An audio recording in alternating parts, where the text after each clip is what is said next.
bienvenue à toutes et à tous. On est super content de vous retrouver pour cette nouvelle saison des Mercredis des Sciences et aujourd'hui, on est en compagnie de Cécile Reynaud. Elle est directrice de recherche au CNRS et elle travaille dans l'équipe dynamique des chromosomes à l'Institut des sciences des plantes de Paris-Saclay. Alors, sa présentation va durer entre 30 et 40 minutes et ensuite vous pourrez échanger avec elle. Alors, pour ça, vous avez soit l'outil questions et réponses en bas de votre écran, soit l'outil de discussion. Donc, n'hésitez pas à envoyer vos messages pendant sa présentation et puis on essaiera d'y répondre à la fin.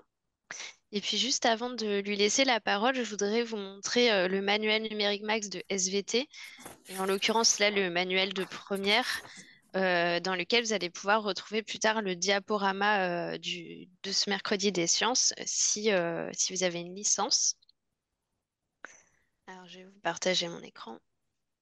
Donc là, je suis dans le chapitre 4. Et si je rentre à l'intérieur du manuel, vous voyez que c'est un affichage qu'on appelle granulaire. En fait, on voit ressource par ressource. Et sur chaque ressource, vous avez plein de fonctionnalités. Vous pouvez partager, vous pouvez envoyer à vos élèves des consignes pour faire un exercice, vous pouvez vidéo projeter. Vous avez aussi des outils pour l'accessibilité. Si par exemple vous avez des élèves 10, vous allez pouvoir changer la police. Donc, vous avez plein d'options que vous pouvez paramétrer en fonction de vos besoins. Et si vous avez besoin aussi d'un affichage plus traditionnel, en haut, vous avez ce bouton pour repasser sur ce qu'on appelle une vue page, donc qui ressemble plus à un manuel papier. Et quand vous passez de l'un à l'autre, vous gardez en mémoire l'endroit où vous êtes dans le manuel. Vous avez aussi la fonctionnalité de recherche avec des filtres pour retrouver facilement une ressource donnée. Et quand vous êtes dans le sommaire du manuel, vous avez cet outil-là, aller à la page. C'est assez pratique si à un moment donné vous arrêtez votre cours à un moment précis, je sais pas, la page 250 par exemple. Quand vous revenez plus tard, vous avez juste à vous rendre tout de suite à la bonne page. Donc ça vous fait gagner du temps. Je vais vous mettre dans l'outil de discussion un lien qui vous explique comment faire si vous n'avez pas de licence Manuel Max et que vous souhaitez en avoir une. Et puis sachez que donc ce webinaire va être enregistré, il y aura un replay qui sera envoyé par mail et que vous pourrez aussi retrouver sur notre site. Donc pareil, je vous mettrai l'adresse dans l'outil de discussion. Voilà, je vous laisse du coup en compagnie de Cécile Reynaud qui va donc vous parler d'épigénétique. Donc, bonjour à toutes et à tous et merci d'être là pour écouter ce séminaire que j'ai préparé sur la thématique de l'épigénétique et de la dynamique de la chromatine. Euh, Comme on vous l'a dit, je suis directrice de recherche et je travaille essentiellement sur les plantes. Donc beaucoup des exemples que je vais utiliser aujourd'hui proviennent des plantes, mais j'ai essayé de ne pas me cantonner à ça pour que vous ayez une vue un peu plus globale des connaissances dans le domaine. Mon diapo, il ne veut pas passer les diapos. Euh, hop, ok. Donc, d'abord, un peu d'histoire peut-être. D'où vient le terme d'épigénétique? C'est un terme qu'on doit à un scientifique qui s'appelait Conrad Waddington, qui a proposé ce mot en 1957. Et ce chercheur était généticien et biologiste du développement. Il n'était pas du tout épigénéticien au sens où on l'entend maintenant. Et il a utilisé ce mot pour désigner tout ce qui permettait d'expliquer les usages différents du génome entre les différents types cellulaires. Donc, en gros, la question qui se posait, c'était au cours de l'embryogenèse, on commence avec une seule cellule qui est pluripotente et même totipotente, et elle peut atterrir en descendant cette pente à différents endroits qui sont comme différents états de différenciation. Et c'est ce qu'il a appelé des paysages épigénétiques. Et donc il a inventé ce mot pour désigner ce phénomène, mais il ne savait pas du tout quels étaient les mécanismes sous-jacents à l'époque. Alors, qu'est-ce qu'on entend en général par mécanisme épigénétique au sens large? Ce sont tous les mécanismes qui modifient l'expression des gènes sans modification de la séquence d'ADN. Donc vous avez bien sûr les modifications de la chromatine qui vont faire que l'ADN est plus ou moins compacté et donc plus ou moins accessible pour l'expression des gènes. Et c'est essentiellement sur ces mécanismes-là que je vais me focaliser aujourd'hui parce que le détail de tout, ça serait trop long hein, pour 30 minutes. Mais il y a des mécanismes qui mettent en jeu les ARN et non pas la chromatine. Donc, une fois que la transcription a eu lieu, elle peut donner des ARN double brin, soit parce qu'ils sont codés comme ça dans le génome sous forme de précurseurs qui forment des tiges boucles, soit parce que certaines enzymes sont capables de polymériser un deuxième brin ARN complémentaire et de former un ARN double brin. Et ces structures sont reconnues par la cellule et clivées en petits ARN non codants qui ensuite peuvent servir de guide grâce à leur séquence pour soit induire la dégradation de messagers qui présentent donc la même séquence dans dans leur séquence codante, soit réguler la traduction. Et ce mécanisme-là, il est extrêmement important, notamment chez les plantes, et c'est d'ailleurs chez elles qu'il a été découvert, parce que c'est un mécanisme de défense contre les virus. Donc chez les plantes, on s'est aperçu par hasard qu'en essayant de surexprimer un gène qui code l'enzyme qui donne cette pigmentation rose, on obtenait sur les fleurs des secteurs blancs de manière un petit peu aléatoire. Et ça, c'est dû à ce phénomène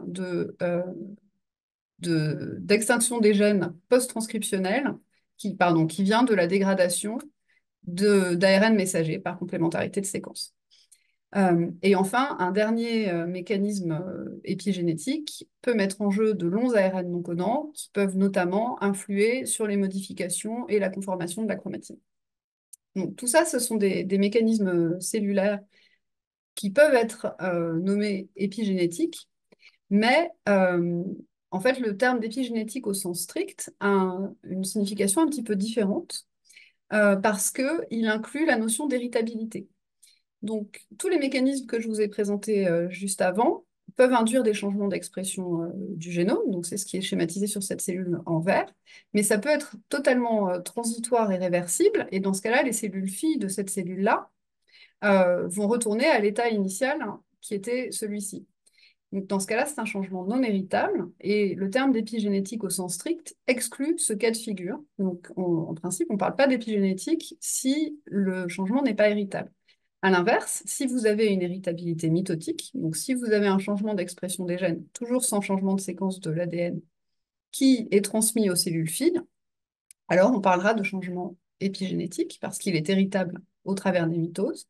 Donc ça, c'est typiquement le cas qui se produit au cours du développement embryonnaire. Les différents lignages cellulaires se spécifient et l'identité qui est acquise par une cellule qui est à l'origine du ligné va être conservée par ces cellules filles. Et puis, le deuxième niveau d'héritabilité possible sur lequel on peut s'arrêter, c'est l'héritabilité méiotique. Donc, dans ce cas-là, il s'agit de transmission transgénérationnelle. Donc, par exemple, d'une souris mère à sa fille et à sa petite fille. C'est un processus qui est encore moins bien compris, débattu et dont je ne parlerai pas beaucoup aujourd'hui parce que selon les espèces et selon les études, on a parfois des résultats un peu contradictoires. Donc, je m'intéresserai plutôt aux changements qui sont héritables au cours des mitoses. Donc maintenant, si on revient à la chromatine, puisque c'est essentiellement d'elle que je vais parler aujourd'hui, donc pour le coup, même avant de parler d'épigénétique, on savait depuis longtemps que dans le noyau, le matériel génétique ne se présentait pas de manière homogène. Même avant de savoir que c'était l'ADN le support de l'information génétique, on avait observé qu'il y avait différents niveaux de coloration, comme on voit sur cette image en microscopie électronique à transmission. Donc on avait distingué l'hétérochromatine, qui est plus dense aux électrons, de l'euchromatine, qui est moins dense. Et si on arrive à zoomer sur cette chromatine, on avait aussi découvert que c'était une association de protéines et d'ADN sous cette forme de collier de perles. Et donc, selon son niveau de compaction, elle peut avoir cet aspect-là ou celui-ci au microscope électronique. Et cet aspect très condensé, ça correspond à une extinction des gènes parce que l'ADN est tellement compacté qu'il n'est pas accessible à la machinerie de transcription, alors que cet état, au contraire, plus lâche et permissif pour l'expression des gènes. Donc cette diapositive-ci résume finalement quelles modifications de la chromatine sont associées à quel état, parce que On peut changer d'état chromatinien, c'est le principe des modifications épigénétiques, d'être en principe réversible. Donc les modifications qui vont favoriser la relaxation de la chromatine sont l'acétylation des histones, parce que cette modification-là altère l'interaction même des histones avec l'ADN, et donc elle a toujours tendance à relâcher la chromatine. Certaines méthylations des histones peuvent favoriser la relaxation, mais d'autres peuvent au contraire favoriser la compaction. Ça va dépendre de l'acide aminé qui est modifié. Vous avez des complexes de remodelage de la chromatine qui permettent aussi de passer d'un état à l'autre dans les deux sens, soit en rajoutant des histones pour passer dans un état plus compact, soit en enlevant pour passer dans un état plus relâché. Et ils peuvent aussi substituer des variants d'histones qui ont des propriétés physico-chimiques un peu différentes qui vont également altérer la compaction de la chromatine. Et enfin, vous avez la méthylation de l'ADN qui est très souvent associée à l'hétérochromatine, mais qui, en fait, selon le contexte où elle est déposée, peut favoriser l'expression des gènes ou au contraire leur répression. C'est pour ça que toutes les flèches vont dans les deux sens, sauf celle de l'acétylation des histones. Donc, juste pour vous donner une idée de la complexité du sujet, cette diapositive résume même pas toutes les modifications connues, mais les principales qu'on a pu décrire sur les histones. Donc vous pouvez avoir des méthylations, des acétylations, des phosphorylations ou des ubiquitilations sur la plupart du temps des lysines, mais pas uniquement, et sur des lysines ou d'autres acides aminés différents. Donc vous voyez que vous pouvez avoir une combinatoire gigantesque, a priori, de modifications d'histones au niveau du génome. Et ces modifications peuvent être ou non associées à de la méthylation de l'ADN, ce qui rajoute encore un niveau de complexité et une échelle possible à la combinatoire. Donc la méthylation de l'ADN, c'est le fait qu'une cytosine se voit ajouter un groupement méthyle à cette position ici. Euh, donc, comment toutes ces modifications sont contrôlées? Eh bien, il existe des enzymes qu'on appelle des writers, ou des écrivains, je ne sais pas, qui sont en charge de déposer la modification sur la chromatine, donc soit de groupements acétyl, soit des méthyls, soit des phosphates. Vous avez au contraire des erasers qui vont effacer la marque. Et vous avez constamment un équilibre entre ces deux activités enzymatiques qui conditionnent le niveau de présence de la marque à un endroit donné. Et puis, vous avez ce qu'on appelle des readers, qui sont des protéines qui reconnaissent et qui interprètent la marque, parce que la plupart du temps, ce n'est pas la propriété physico-chimique de la marque, mais ce sont les protéines qu'elle recrute qui vont conditionner l'état de compaction de l'ADN, de la chromatine. Alors, brièvement, comment est-ce qu'on analyse ces modifications de la chromatine à une échelle fine? Comment est-ce qu'on fait pour avoir une idée de leur distribution? Donc, la méthode de choix, c'est l'immunoprécipitation de la chromatine suivie de séquençage. Donc, le principe est le suivant. Là, vous avez des plantes au début, mais ça pourrait très bien être des tissus de souris. Ce serait exactement la même expérience. On commence par fixer le matériel biologique pour lier covalemment les protéines à l'ADN. Ensuite, donc notamment les histones, mais ça peut être aussi des facteurs de transcription, ça dépend de ce qu'on cherche. Ensuite, on va fragmenter la chromatine en petits morceaux afin d'avoir une certaine précision sur la position dans le génome de la protéine qui nous intéresse. Puis, on va réaliser une immunoprécipitation, donc avec des anticorps spécifiques de la protéine qui nous intéresse, et il existe dans le commerce tout un tas d'anticorps qui sont spécifiques d'une modification donnée. Donc, par exemple, des anticorps qui vont reconnaître l'histone H3 méthylé sur la lysine 4, une, deux ou trois fois. On arrive à ce niveau de précision-là. On peut avoir des anticorps qui reconnaissent la lysine monométhylée et pas la lysine triméthylée, par exemple.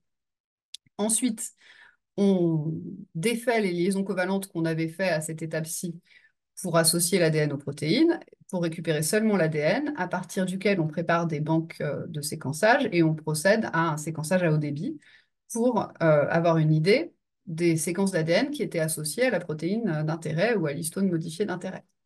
Donc ensuite, le résultat du séquençage, c'est plein de petites lectures d'environ 150 paires de bases. Et avec une analyse bioinformatique, on est capable d'aller les positionner sur le génome. Et une fois qu'on a fait ça, pour toutes les lectures qu'on avait, eh bien, certains endroits du génome vont avoir beaucoup de lectures qui leur correspondent et d'autres très peu. Ceux qui ont beaucoup de lectures correspondent à ceux qui étaient associés à la protéine d'intérêt au départ.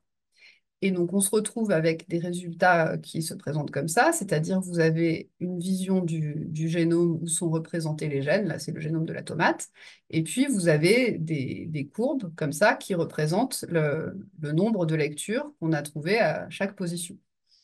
Et de cette manière-là, on peut analyser la distribution de toutes les marques d'histones dans tout le génome.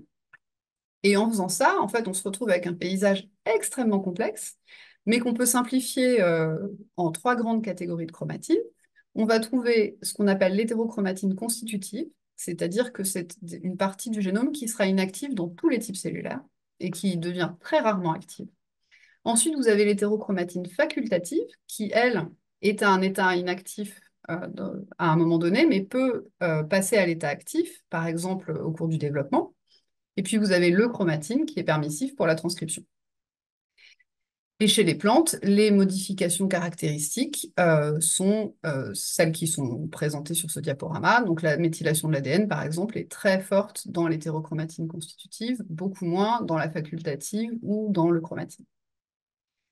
Alors, maintenant, on peut parler un peu des fonctions de ces différents types de chromatine. Donc, l'hétérochromatine constitutive, elle est essentielle à l'extinction des éléments transposables, essentiellement. C'est ça sa principale fonction dans les génomes. Donc, je vous ai mis ici cette illustration d'épis de maïs qui ont des taches, qui rappellent les expériences historiques de Barbara McClintock. Donc, elle avait découvert, grâce à ces épis de maïs, les transposons, parce qu'elle avait émis l'hypothèse que ces taches venaient de la présence de gènes sauteurs qui se déplaçaient à différents moments du développement du grain de maïs. Et plus le gène sauteur se déplace tôt, plus la tache sur le grain de maïs est grand parce que du coup, il y a beaucoup de cellules qui vont contenir ce gène. Alors, moléculairement, en fait, qu'est-ce qui se passe? Vous avez en fait un transposon qui peut être présent dans un gène qui code pour une enzyme de biosynthèse de pigments. Et dans ce cas-là, vous avez un allèle mutant qui donne un caryox non pigmenté, par opposition à l'allèle sauvage qui, lui, n'est pas interrompu. Et selon le moment où ce transposon s'excise, eh bien, vous avez des secteurs pigmentés qui apparaissent sur le grain. Le cas extrême étant si le transposon s'excise au tout début du développement du grain, ben, il sera tout violet. Et s'il ne s'excise pas du tout, ben, il sera tout blanc. Et les éléments transposables, c'est vraiment des proportions très importantes des génomes, en tout cas de certains d'entre eux. Donc ce tableau, ça vous donne la proportion d'éléments transposables dans différentes espèces. Donc vous voyez que chez nous, par exemple, c'est presque 45% du génome. Chez la levure, en revanche, c'est très peu. Et chez les plantes, c'est tout à fait variable. On a la plante modèle Arabidopsis thaliana qui a assez peu d'éléments transposables, seulement 14%, comme le riz, qui a aussi un génome assez petit. Mais le maïs, par exemple, a plus d'éléments transposables que l'homme. Et c'est le cas de beaucoup de plantes cultivées, notamment. Elles sont souvent très riches en éléments transposables. Alors, chez les plantes, comment cette hétérochromatine est maintenue? C'est un mécanisme assez complexe qui met en jeu des ARN non codants. Donc, le phénomène s'initie ici avec une ARN polymérase qui est propre aux plantes, qui synthétise un premier ARN simple brun, qui est ensuite transformé en ARN double brun par une RNA polymérase ARN dépendante. Et cet ARN double brun, comme je vous l'ai dit en intro, il est coupé pour former des petits ARN qui vont être pris en charge par une protéine qui les reconnaît, qui va guider une deuxième ARN polymérase qui s'appelle l'ARN polymérase Pol5, qui, elle, fait un grand ARN non codant, qui a un rôle structural qui permet le recrutement d'enzymes qui méthylent les histones et d'enzymes qui méthylent l'ADN. Et une fois que ce phénomène est amorcé, la présence de méthylation des histones et de l'ADN elle-même favorise le recrutement de ces enzymes, et donc c'est une boucle qui s'auto-amplifie et qui s'auto-maintient. Euh, et alors, ce mécanisme, il est extrêmement important pour le maintien de l'intégrité des génomes, en fait, parce que, par exemple, chez Arabidopsis, si on mute une protéine qui s'appelle DDM1, qui est importante pour le maintien de la méthylation de l'ADN au niveau des transposons, eh bien, au bout de quelques générations, on se retrouve avec des phénotypes complètement aberrants et tous différents. Vous voyez, là, vous avez des feuilles un peu enroulées, là, une plante qui est complètement rabougrie avec des feuilles très élargies, des fleurs complètement anormales. Et donc tout ça, ça vient justement du déplacement de transposons de manière complètement aléatoire, parce qu'ils ne sont plus maintenus à l'état silencieux. Donc le maintien de l'hétérochromatine constitutive est vraiment un processus essentiel à la viabilité des cellules, en fait, ou des plantes. Et c'est d'autant plus important que donc ce que je vous ai montré chez Arabidopsis en quelques générations, c'est pour un génome dont je vous ai dit tout à l'heure qu'il est extrêmement petit. Vous voyez, ça, c'est la distribution des tailles de génome chez différentes espèces de plantes. Et Arabidopsis, c'est vraiment complètement à l'extrémité de la distribution. Mais chez la tomate, qui a un génome beaucoup plus moyen, disons, pour une plante, c'est dès la première génération qu'il y a de grosses anomalies développementales quand l'extinction de l'hétérochromatine est perturbée. Et ce caractère essentiel de l'extinction de l'hétérochromatine n'est pas propre aux plantes, parce que chez la drosophile, on a découvert un phénomène qui s'appelle la dysgénésie des hybrides, qui correspond à un défaut de répression d'un élément transposable. Donc, quand vous croisez un mâle qui n'a pas le transposon qui est marqué en rose ici avec une femelle qui le possède, l'hybride hérite de sa mère des ARN non codants impliqués dans l'extinction de ce transposon, et du coup, l'hybride est parfaitement fertile et viable. En revanche, si vous faites le croisement réciproque, donc si c'est le mâle qui a le transposon et pas la femelle, comme les ARN maternels ne sont pas présents chez la femelle, l'élément P, donc qui est ce transposon rose, se trouve activé, s'insère un peu n'importe où, et on se retrouve avec un hybride qui est complètement stérile. Donc c'est universellement essentiel pour les organismes d'éteindre l'hétérochromatine. Maintenant, l'hétérochromatine facultative, elle, son rôle, c'est d'éteindre ou de permettre de manière concertée, au contraire, de réallumer des gènes qui sont soit impliqués dans le développement, soit dans la réponse aux stimuli environnementaux. Et donc, j'ai aussi quelques exemples à partager avec vous là-dessus. Donc, déjà, si on s'intéresse aux marques d'histone qui sont associées à cette hétérochromatine facultative, pour l'instant, chez la plupart des organismes qu'on a étudiés, c'est H3K27-triméthyle, donc ça veut dire la lysine 27 de l'histone H3, méthylée 3 fois. Et ce que vous avez ici, c'est les niveaux d'expression en ARN des gènes de ce cluster du développement qui s'appelle OXD, euh, au stade cellule embryonnaire, puis à 2 stades de développement plus tardifs. Et vous voyez qu'au cours du temps, ce cluster s'allume depuis le côté droit, ici, vers le côté gauche, graduellement, comme ça. Et si on regarde la distribution de la marque H3K27 triméthyle sur ce cluster, on constate que à l'état initial, dans les cellules embryonnaires, euh, le, le locus était complètement couvert de H3K27 triméthyle, donc il était complètement éteint. Et au fur et à mesure que la marque est retirée, vous voyez ici, elle est retirée, les gènes se sont allumés, on voit des ARN. Et ici, où on a une différence de H3K27 triméthyle sur cette région, on voit effectivement une activation de l'expression. Donc, le dépôt et le retrait au bon moment de cette marque est essentiel pour le développement harmonieux de la drosophile. C'est vrai aussi chez la souris. Euh, Ensuite, on a le cas un peu particulier de l'inactivation du chromosome X, dont vous avez probablement entendu parler déjà parce que c'est ce qui explique la pigmentation très particulière des chattes Isabelle. Donc le principe, c'est que les femelles de mammifères ont 2 chromosomes X, mais un seul des deux s'exprime. Et en fait, celui qui va être éteint, c'est aléatoire, ça dépend des cellules. Et il est éteint par des mécanismes épigénétiques. Donc ce qui se passe, c'est que au début du développement embryonnaire, les 2 chromosomes sont actifs et ils produisent un ARN messager non codant, un long non codant qui s'appelle XIST, et qui va permettre de recruter toute une machinerie de dépôt de marques répressives. Alors, j'ai pas eu le temps de refaire le schéma, donc il est un peu compliqué, mais vous voyez que vous avez à la fois une marque caractéristique de l'hétérochromatine facultative, dont on vient de parler, et des marques plutôt d'hétérochromatine constitutive. Et à la fin du processus, le chromosome est complètement compacté et complètement éteint. Et donc, c'est vraiment épigénétique parce que c'est hérité dans tout un secteur de l'embryon. Et c'est du coup le secteur où les 2 gènes de pigmentation sont éteints est blanc. Celui où il y a le orange qui est actif est orange. Et celui où il y a le noir qui est actif est noir. Euh, donc, le complexe protéique qui est responsable du dépôt de la marque caractéristique de l'hétérochromatine facultative, c'est le complexe PRC2. pour polycombe répressif complexe. Donc ce nom de polycombe vient du gène qui a été découvert chez la drosophile. Et il est aussi complètement essentiel chez les plantes. Donc la sous-unité catalytique, c'est cette enzyme-ci qui s'appelle curly leaf et swinger chez Arabidopsis parce qu'il y en a deux copies. Donc vous voyez que déjà le mutant curly leaf a de sérieux problèmes de développement, ce qui montre le caractère essentiel de cette marque pour le développement correct de la plante. Le mutant swinger, lui tout seul, en revanche, il est identique au sauvage. Mais si vous faites un double mutant, en fait, vous obtenez des plantules qui forment des cales au lieu de se développer normalement, de faire des feuilles et des tiges, parce que finalement, toute identité cellulaire précise est perdue. Donc, l'hétérochromatine facultative est vraiment une marque essentielle au développement des organismes. Et c'est aussi une marque importante pour la réponse aux stimuli environnementaux, notamment pour le contrôle de la floraison. Donc, un certain nombre d'espèces ont besoin d'une période de froid pour fleurir. C'est ce qu'on appelle le phénomène de vernalisation.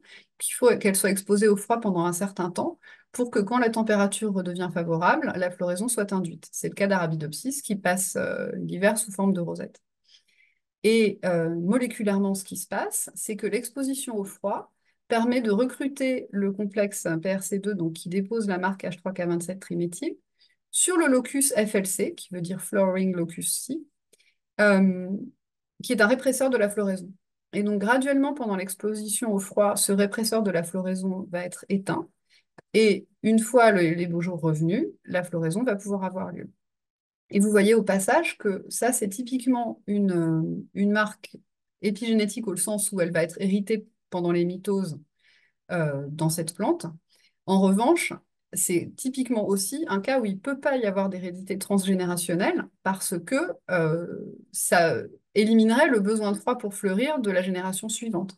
Donc il y a ce qu'on appelle un reset, donc une remise à zéro des marques pendant le développement embryonnaire ou pendant la gamétogénèse, c'est pas encore très clair, qui permet d'effacer la plupart des marques qui ont été mises en place pendant le développement végétatif. Euh, Là, j'ai juste rajouté cette diapo de texte pour ne pas vous laisser sur l'idée que la méthylation de l'ADN serait seulement impliquée dans dans l'extinction des transposons, même si c'est le rôle qu'on lui connaît le mieux.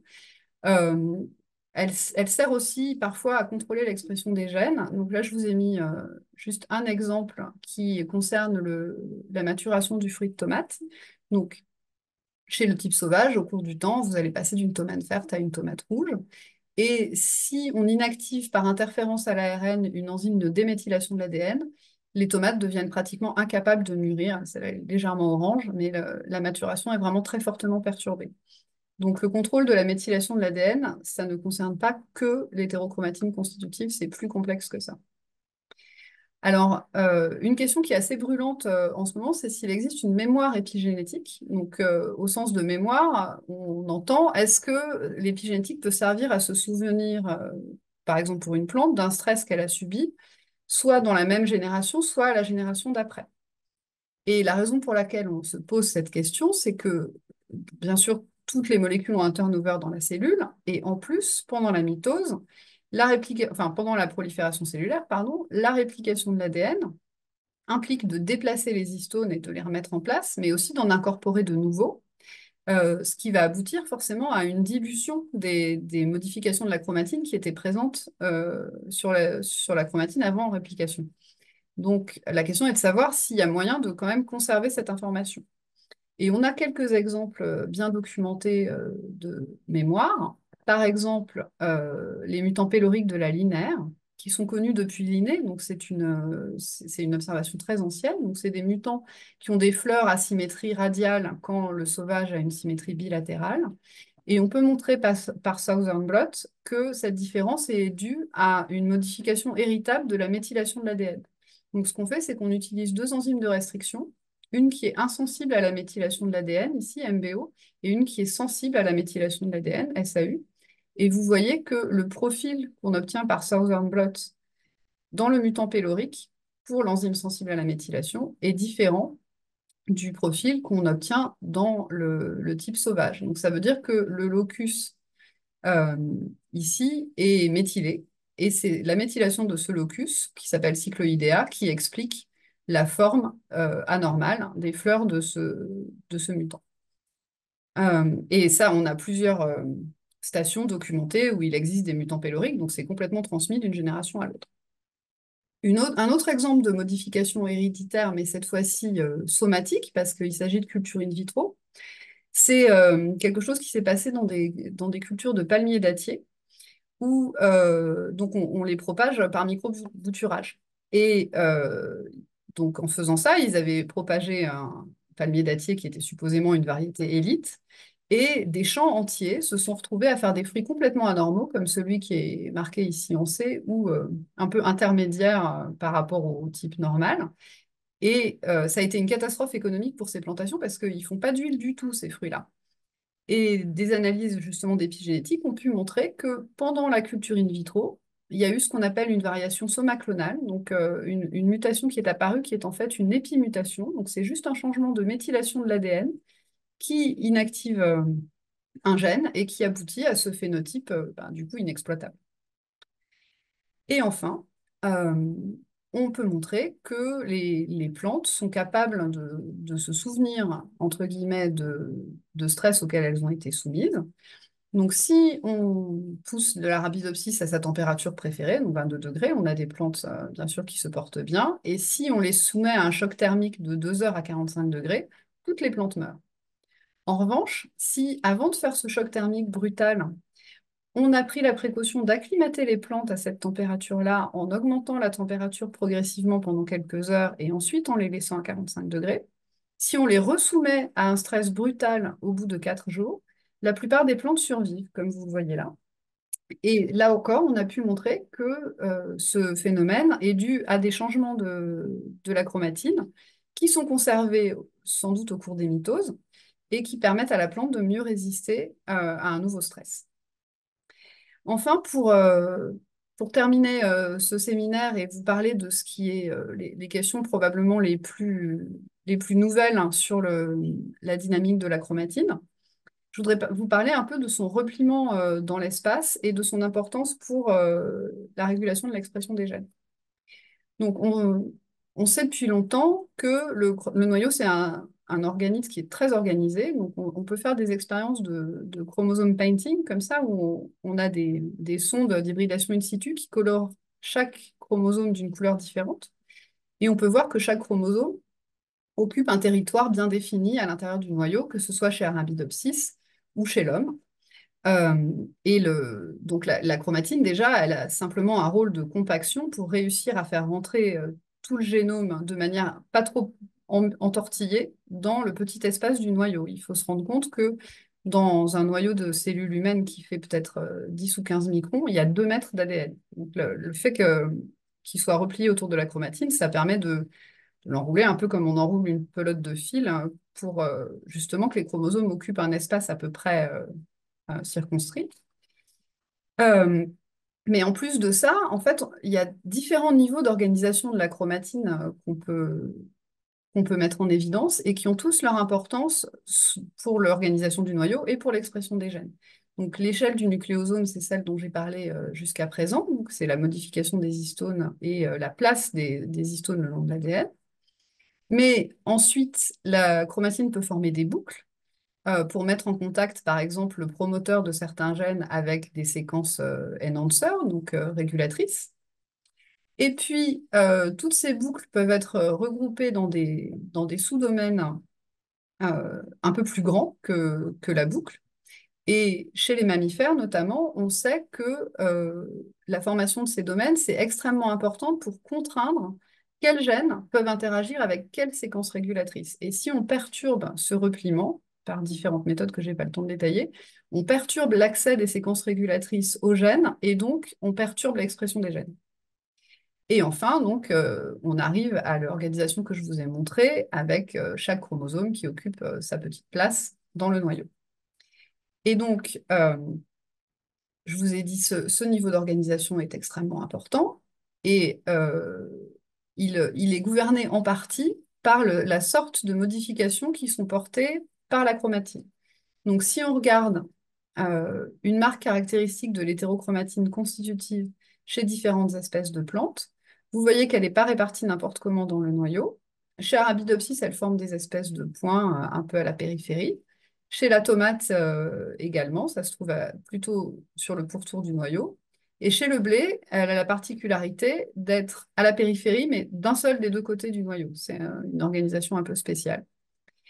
Euh, donc, ces marques d'histones permettent d'une manière ou d'une autre de rapprocher ensemble des séquences qui possèdent les mêmes marques. À une échelle un peu plus fine, si on veut comparer maintenant une marque caractéristique de l'euchromatine, donc des gènes exprimés, et une marque caractéristique de l'hétérochromatine facultative, donc des gènes qui pourraient s'exprimer mais sont silencieux dans ce type cellulaire-là, vous voyez de la même façon que ces marques sont ségrégées dans le noyau. Les points rouges et les points verts ne se superposent que très rarement. Donc ça permet d'organiser le noyau, finalement de le ranger, de mettre ensemble ce qui est exprimé et ensemble ce qui n'est pas exprimé.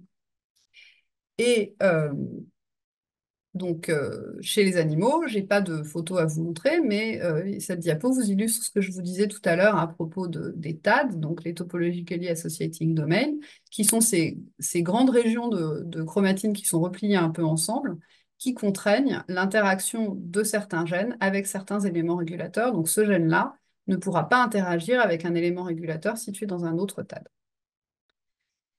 Et maintenant, à l'échelle plus fine, finalement, de l'interaction des éléments régulateurs avec les promoteurs, ça aussi, c'est régulé et c'est très important pour contrôler l'expression des gènes.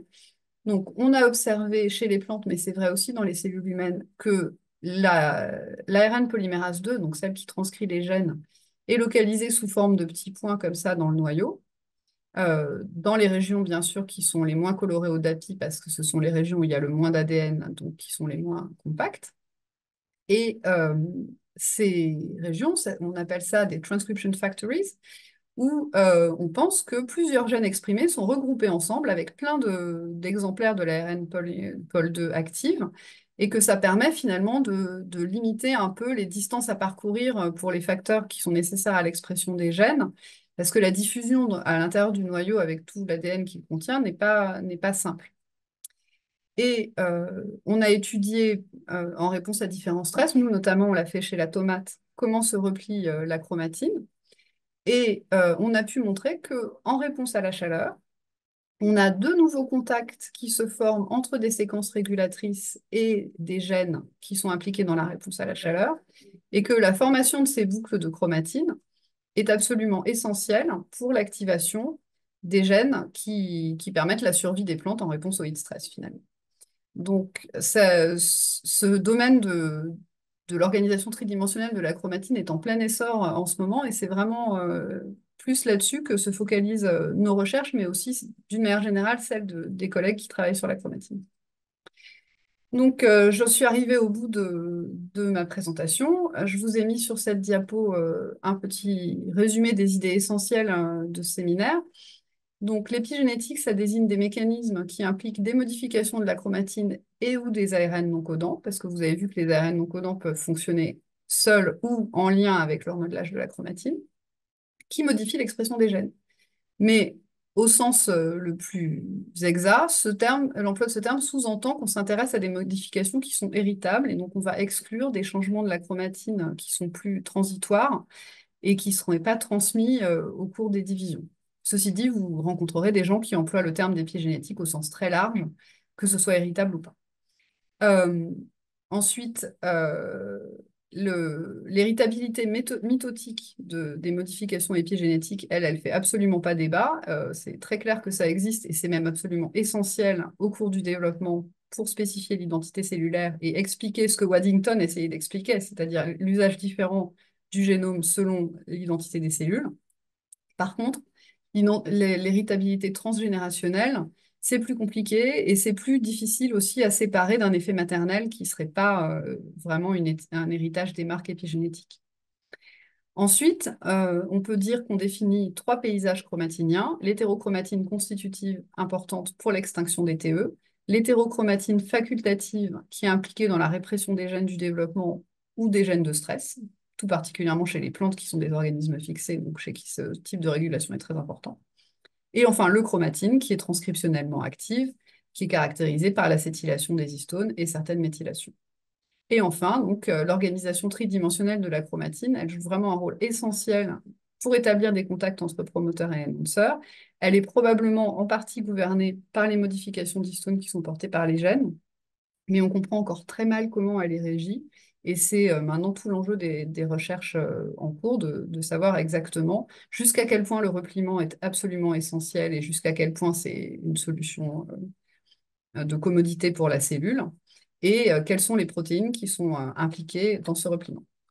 Voilà, je vous remercie de m'avoir écouté et je serai heureuse de répondre à vos questions si vous en avez.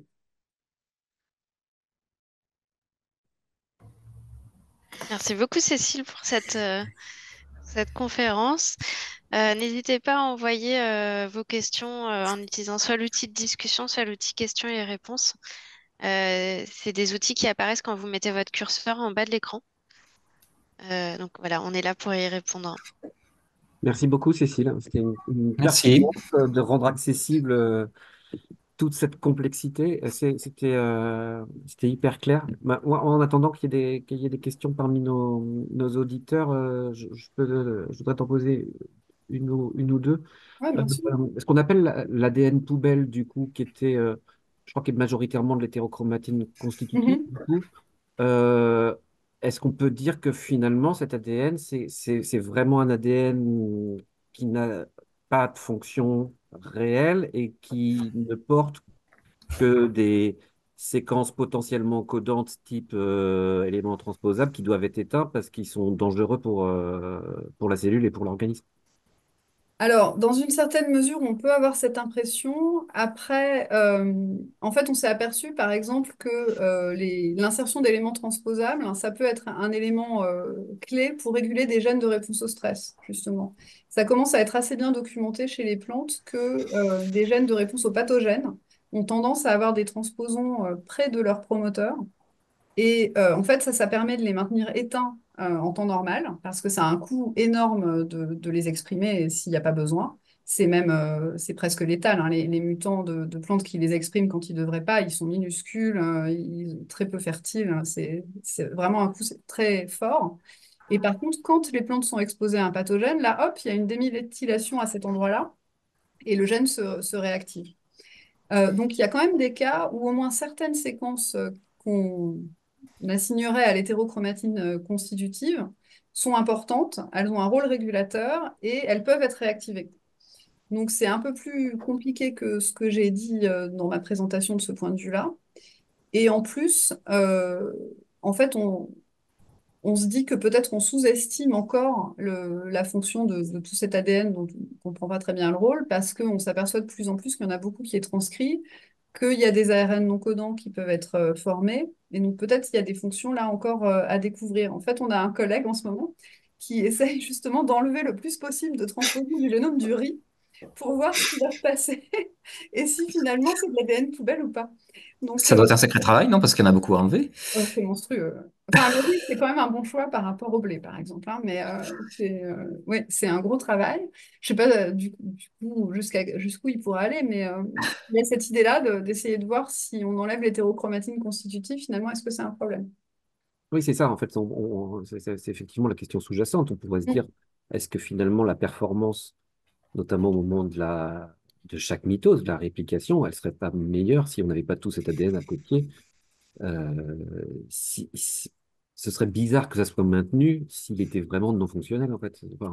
Ben, tu pourrais, oui, c'est vrai qu'il pourrait être perdu au cours du temps. C'est parce qu'une fois qu'il est éteint, qu'est-ce qui empêche la plante de le perdre, ouais. Ou l'animal, ouais. Ça pourrait avoir un rôle structural aussi, justement pour le repliement de la chromatine, parce que maintenant qu'on se rend compte que les marques qui sont présentes, ça a l'air d'aider à rapprocher des séquences même qui sont assez loin le long des chromosomes, peut-être que ça a un rôle organisationnel un peu. Ouais. Moi, j'ai une question naïve qui remonte au début de l'exposé. Vous avez montré comment en fait on peut faire une cartographie des modifications chimiques des histones le long Mhm. des séquences de l'ADN. Ouais. Donc vous arrivez, mais comment vous faites le lien entre une structure chimique de la chromatine et son état de compaction? Comment vous avez réussi à associer, enfin comment on réussit à associer tel type de méthylation, etc., à de l'hétérochromatine obligatoire, de l'hétérochromatine facultative ou de l'euchromatine? Ben, principalement, en fait, grâce à la notation des génomes. C'est-à-dire qu'on a observé que certaines marques se retrouvent sur les transposons. Et eux, on sait qu'ils sont toujours éteints parce qu'on a enfin, en tout cas, très très peu exprimés. On a des données d'expression. L'hétérochromatine facultative, on a observé qu'elle était associée à des gènes qui peuvent être exprimés, mais pas toujours. Donc, en fait, c'est en corrélant ça avec l'expression des gènes et avec la nature des séquences qu'on identifie qu'on peut D'accord. assigner ces fonctions. On a une question de Philippe qui demande certains mécanismes épigénétiques, méthylation, acétylation, dictone de l'ADN, ont-ils été identifiés dans des pathologies? Oui, on pense de plus en plus qu'il y a pas mal de cancers qui sont associés à des défauts de- d'extinction de gènes par des mécanismes épigénétiques. Si des oncogènes se retrouvent allumés parce qu'ils ne sont pas marqués par K27-triméthyle, par exemple, ça peut induire des tumeurs. Donc, oui, il y en a. C'est cet exemple-là surtout qui me vient à l'esprit. Justement, la modification d'hétérochromatine facultative, H3K27-triméthyle, c'est fortement associé au cancer. Après, est-ce qu'il y en a d'autres comme ça, je ne vois pas, qui me viennent en tête, mais je peux y réfléchir et me proposer une réponse plus tard complémentaire si j'ai d'autres exemples qui me viennent. On peut toujours faire suivre sur la diffusion. Il y a une question que je me suis posée, moi, au moment où tu as parlé de la résistance au stress thermique qui Mm, pouvait être acquise mm, par épigénétique si jamais la plante était soumise progressivement au stress thermique. mhm. Est-ce qu'on peut imaginer, j'imagine qu'il y a des gens qui se sont posé la question, des applications, notamment pour, je pense notamment des résistances à la sécheresse chez les plantes cultivées? Oui, oui, ben, ça c'est un champ qui est pas mal exploité en ce moment. C'est ce qu'on appelle le priming. Donc l'idée c'est d'exposer les plantes à quelque chose qui va les préparer au stress qui va arriver après. Ça se fait surtout pour l'instant, je pense, pour la résistance aux pathogènes. Donc on pré-traite les cultures avec des composés qui vont les préparer finalement à avoir une réponse plus forte en cas d'agression. Comme un vaccin, en quelque sorte. Et après, ouais, en fait, la difficulté, c'est la mise en œuvre, parce que c'est pas très praticable hein, de pré-traiter des tas de plantules de blé pour avoir un champ résistant. Il faut réussir à faire ça sur les graines. Donc, il y a pas mal de gens qui travaillent sur des protocoles d'imbibition des graines pour les faire commencer à germer. Puis après, hop, ils leur font un petit stress et ils les arrêtent. Et ça, souvent, enfin, si c'est bien fait, ça peut améliorer après la résistance de la plante pendant assez longtemps. Mais après, le semis, il est compliqué. Tu vois, si tu Et bien, plantes. pas forcément, non. Si c'est bien dosé, ça germe encore bien. Ok. En fait, c'est une forme de lysenkisme, non? Ouais, un peu. C'est une- Et j'ai une question. Est-ce qu'on a réussi à faire le lien entre un phénomène qui m'a toujours semblé très énigmatique, qui est la plasticité phénotypique, et des modifications épigénétiques induites par l'environnement? Je pense en particulier, alors j'ai plus l'exemple de plante, le nom de la plante, mais je sais que c'est une plante qui pousse en Australie et suivant l'endroit et son humidité, on a un phénotype qui est totalement différent, du genre un arbuste dans un cas et une plante avec un port totalement différent dans un autre. Alors, celle-là, je sais pas. Mais d'une manière générale, oui, il y a pas mal de variations de phénotypes des plantes qui ont pu être liées à des phénomènes épigénétiques, notamment beaucoup de chimères, hein, les oranges sanguines, ce genre de trucs. C'est souvent ce genre de mécanisme qu'il y a derrière. Pas toujours, mais c'est fréquent. Sur l'architecture, carrément, je crois pas. Mais bon, je connais pas forcément toute la littérature, donc ça a pu m'échapper. Et puis après, en fait, la difficulté à laquelle on se heurte souvent, c'est que les espèces comme ça, un peu particulières, un peu spéciales, on n'a pas forcément leur génome. Et Ouais. pour réussir à faire ce lien, il faut avoir accès au génome de la plante.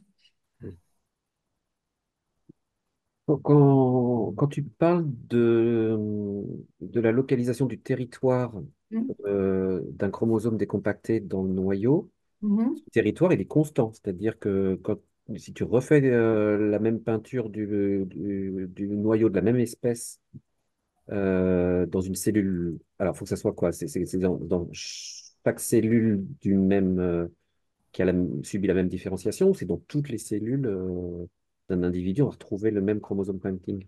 Alors, ce qu'on va retrouver systématiquement, c'est le fait que les chromosomes ne sont pas complètement mélangés. D'accord? Par contre, je pense et je pense qu'ils ont des voisins préférés, un peu, mais il doit y avoir une certaine latitude quand même dans le phénomène. Mais c'est vrai que c'est finalement pas si plastique que ça, parce que chez le blé, qui a 3 génomes, on s'est aperçu que chaque génome a son territoire même. Donc, les chromosomes du génome A interagissent plus volontiers entre eux qu'avec ceux du génome B ou du génome D. Ouais. Ok. Donc, Et, et en fait, comment ils retrouvent leur territoire après une mitose? Parce qu'ils vont se compacter, ils vont subir toute l'anaphase et tout ça, et puis ils se redécompactent et hop, ils se remettent à leur endroit, quoi. ben, ça, c'est ça qui est un peu étonnant. Parce que, en fait, finalement, quand on y réfléchit, le fait qu'ils occupent un territoire pas trop vaste, ça peut se comprendre justement parce qu'ils se décompactent, mais dans une certaine mesure. Donc, ça garde une certaine place. Mais comment ça se fait qu'ils aient des associations qui sont pas aléatoires? Ça, on comprend pas très bien. Chez le blé, on se demande si enfin en tout cas cette histoire de territoire génomique, on se demande si ça n'a pas un rapport avec la méiose. Parce que en méiose, il faut absolument que les chromosomes A s'apparient entre eux et pas avec les chromosomes B, Hmm. sinon la gamétogénèse est ratée. Et donc finalement, on se dit que à ce moment-là, ils ont forcément cette place-là, et que peut-être après ils la gardent, mais c'est pas une explication parfaitement satisfaisante dans le sens où ça explique qu'une paire soit ensemble, mais ça explique pas que les autres paires soient avec. Donc ça, en fait, on n'en sait rien. Après, il n'y a peut-être pas 36 façons de faire rentrer, c'est une espèce de Tetris, quoi, de faire rentrer cette quantité colossale d'unités Ouais. d'ADN que sont les chromosomes dans un espace contraint, non? Ça peut pas être C'est aussi une possible. contrainte bêtement stérique? Je pense que si, ça peut être en partie ça. Et en fait, je pense que ça vient aussi du fait que c'est un phénomène qui se propage. Vous avez ces chromosomes qui ont une certaine place, ils se compactent, ils s'alignent, mais ils traversent pas forcément toute la cellule pour s'aligner. Donc, ils restent plus ou moins, leur position relative par rapport aux autres n'est pas forcément très différente. Et du coup, quand ils se décompactent, ben, ils sont toujours plus ou moins au même endroit par rapport à leurs voisins. J'imagine que c'est quelque chose comme ça, mais bon, peut-être qu'on va découvrir qu'il y a tout un mécanisme hyper sophistiqué pour maintenir chaque chromosome à sa place. C'est-à-dire que quand ils s'aligneraient sur le fuseau mitotique, ils se mettraient toujours à peu près à la même position relative les uns des Oui, autres, quoi. c'est ce Ouais. que je me dis, parce que ça me paraît plus parcimonieux, plus facile de compacter sur place que de Hmm. se compacter et d'aller bouger à l'autre extrémité du noyau finalement. Bien sûr. Hmm. Et est-ce qu'on a une idée un petit peu, enfin, les frontières des TAD, des domaines transcriptionnellement actifs, Mhm. est-ce qu'on a un petit peu une idée de leurs caractéristiques, à quoi elles ressemblent? Est-ce que c'est des séquences particulières? Quel genre de Oui. protéines il y a à ce niveau-là? Alors ça, j'ai pas eu le temps de raconter, mais on sait très bien. Chez les mammifères, c'est très clair qu'il y a des motifs particuliers et une protéine qui s'appelle CTCF qui se fixe dessus et qui spécifie les bordures. Donc, les TAD se forment jusqu'à ces séquences-là et ça sert à les isoler. Maintenant, ça, c'est pas un modèle qui marche chez tout le monde parce que chez la drosophile, c'est beaucoup moins clair déjà et chez les plantes, il n'y a pas de protéine CTCF. Et en plus de ça, donc chez les mammifères, les TAD, ça sert vraiment à contraindre. Enfin, un TAD contient plusieurs gènes et plusieurs séquences régulatrices qui peuvent s'associer à eux. Euh, Chez les plantes, on a commencé par dire qu'il n'y avait pas de TAD parce qu'on avait regardé chez Arabidopsis et qu'on voit rien de très clair. Et puis en explorant des plantes de plus grand génome, on a dit ah bah si, finalement il y en a. Sauf que quand on regarde ce qu'il y a dans les TAD, c'est beaucoup d'hétérochromatine constitutive qui est repliée en paquets et c'est les gènes ils sont sur les bordures de TAD justement. Donc finalement c'est assez différent. Ça a l'air pareil, mais fonctionnellement c'est pas du tout la même chose. Et on ne sait pas comment ça se forme. Mais c'est pour ça que je disais tout à l'heure que peut-être l'hétérochromatine constitutive a cette espèce de rôle un peu structural aussi pour finalement se regrouper entre elles et Structurer le laisser les reste? gènes se Ouais. regrouper entre eux aussi. Ouais. Mais ça veut dire que si on a plusieurs chromosomes, l'hétérochromatine constitutive, elle est répartie sur différents chromosomes. Ouais. Donc, si tu as ces territoires chromosomiques, ça Mhm. veut dire que quand tu vas avoir la vision au mètre où tu vois justement ces paquets d'hétérochromatine Mhm. constitutive, ça veut dire que chaque chromosome va préférentiellement mettre sa hétérochromatine constitutive dans cette zone très Mhm. dense, Ouais. c'est ça? Et Ouais. qu'en fait, c'est plutôt la partie euchromatine qui va être territorialisée. Euh, Bah, en fait, tout est territorialisé quand même parce que comment dire, l'hétérochromatine constitutive, effectivement, ça rapproche cette partie-là des différents chromosomes, mais celle du chromosome 5, elle interagit plus avec celle du chromosome 5 qu'avec celle du chromosome 7, mettons. D'accord. Donc, c'est un peu des deux. Mais effectivement, du coup, les télomères et les centromères des chromosomes ont tendance à être regroupés dans le noyau. Et d'ailleurs, quand on regarde des cartes d'interaction, on voit très bien que les télomères des chromosomes interagissent tous entre eux, alors que le chromatine de ces chromosomes interagit moins de chromosome à chromosome. Et peut être beaucoup plus loin finalement. Oui, Donc il y a vraiment une organisation géographique, enfin, ouais, topologique des chromosomes qui est très très fine finalement. ouais. Et les télomères, ils sont plutôt associés à ces zones d'interaction, c'est plutôt associé à la membrane nucléaire, à l'enveloppe nucléaire, Oui, ou pas souvent. nécessairement? Oui, si souvent ils sont près de l'enveloppe, ouais. Mais pas toujours. Et je reviens sur les frontières de domaines transcriptionnellement actifs. Est-ce que c'est ce qu'on appelait dans le temps, enfin il y a une vingtaine d'années, les insulateurs, c'est-à-dire des zones comment dire, qui bloquaient, on va dire, l'action de... Oui, c'est euh, ça. Ouais. TCF, c'est c'est le une nouveau famille nom. d'insulation, ouais. Ouais. D'accord. Ok. Très On bien. avait on avait une question de Florence. Alors, je crois que Ah c'était oui, par rapport à ce que vous disiez tout à l'heure. Elle demandait ce phénomène est donc spécifique à chaque organisme. alors C'est sur la topographie du noyau, quand tu parlais c'est de la même topographie de ça, la répartition des chromosomes dans le noyau, me semble-t-il. c'est ça, c'est Euh, l'organisation territoire, elle est différente d'un individu à l'autre au sein d'une espèce ou elle est différente d'une espèce à l'autre? alors, je pense que d'un individu à l'autre, c'est pas si différent que ça, mais il faudrait le vérifier, c'est une bonne question. Et d'une espèce à l'autre, ben, c'est difficile à comparer, en fait, parce que le chromosome 1 de l'homme, ça n'a rien à voir avec le chromosome 1 d'Arabidopsis, donc on peut pas vraiment Ouais, comparer. ouais. Mais Oui, en tout cas, ça a l'air d'être vrai chez tous les organismes que les chromosomes sont relativement bien rangés dans l'espace. passionnant. Il y a encore du boulot hein, pour essayer de Oui, clarifier tout ça. ça, on a du travail jusqu'à notre retraite et au-delà. Ouais. Et en parlant des champs émergents dont vous parliez à la fin du diaporama, quand on arrive à une échelle très fine, c'est-à-dire le rôle du repliement de la chromatine dans l'expression à l'échelle d'un gène, quelques gènes, est-ce qu'il y a comment dire, des modifications, est-ce que le code chimique est différent? Est-ce qu'il y a les marques chimiques, pardon, sont différentes? Ou est-ce qu'on...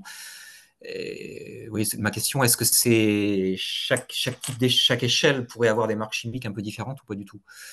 Est-ce que finalement, les mêmes marques peuvent se retrouver impliquées dans des régulations à échelle de portions de chromosomes entiers et à l'échelle de la régulation de l'expression de quelques gènes?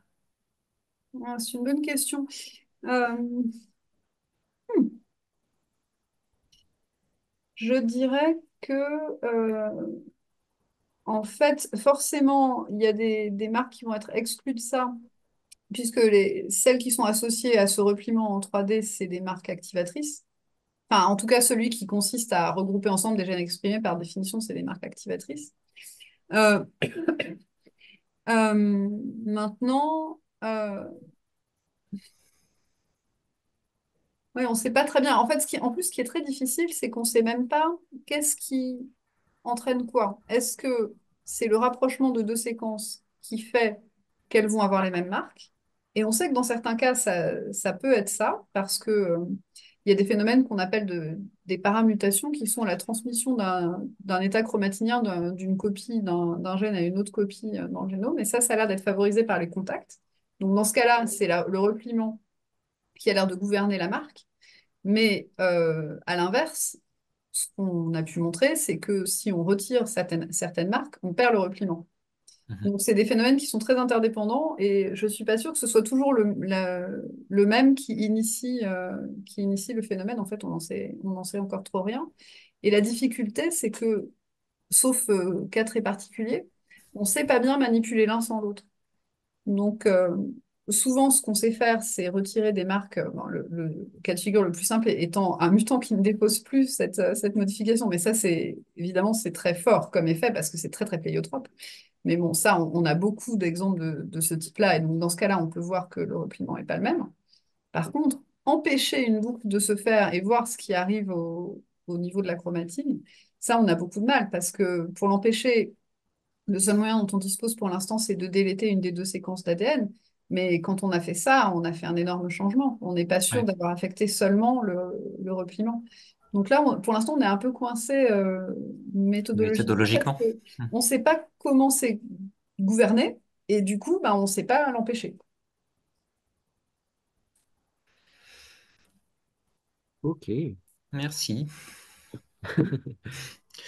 On imagine l'océan de ce qui reste à comprendre encore. Ouais, C'est ça. c'est assez C'est fou, pareil hein. dans tous les domaines, hein. C'est même assez vertigineux, je trouve. Ouais, on s'arrête là, non? Merci, Cécile. Bah, Bah avec oui, plaisir. merci beaucoup. Merci beaucoup. C'était super de pouvoir un peu mieux comprendre tout ça. Moi, j'ai découvert plein de choses. Bah, tant mieux. J'espère que c'était pas trop compliqué pour, Non, c'était super bien vulgarisé. C'était très bon, clair. ça va. Parce que comme il n'y a pas eu beaucoup de questions, je ne sais jamais si j'ai parlé trop vite, si c'était imbitable ou... Ah, il y a plein de personnes qui vous remercient là dans la discussion. Et puis, bah, Merci. moi, j'ai pu voir que pendant tout le temps où vous parliez, enfin voilà, il y avait plein de monde On n'a pas perdu connecté. un auditeur, j'ai Voilà, regardé. je pense que tout le monde vous a écouté très attentivement. Ça va. Bah, donc, Après, Merci c'est vrai que beaucoup. si on n'a pas baigné dans la génétique moléculaire et dans la chromatine, c'est compliqué ouais, de... c'est sûr. S'il y a des Samuel, tu peux... questions, il y a Pardon, mon adresse sur le diapo, donc voilà, on peut m'écrire, j'essaierai de on répondre. transmettra. Merci beaucoup. Samuel, tu Oui, peux on peut-être nous faire un petit transmettra. teaser pour finir sur les prochains mercredis des sciences. Je dis ça, je dis rien, mais... Oui. Donc, j'ai plus les dates exactes en tête, mais début avril, le premier mercredi d'avril, 3 avril. le 3 avril, on aura Edouard Kirlik, qui est physicien, qui nous parlera de stockage de l'énergie.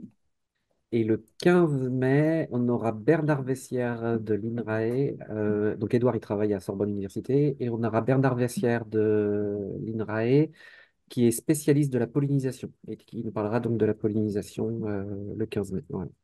Cécile, merci infiniment. Bah, merci pour Merci l'invitation, encore. c'est un plaisir.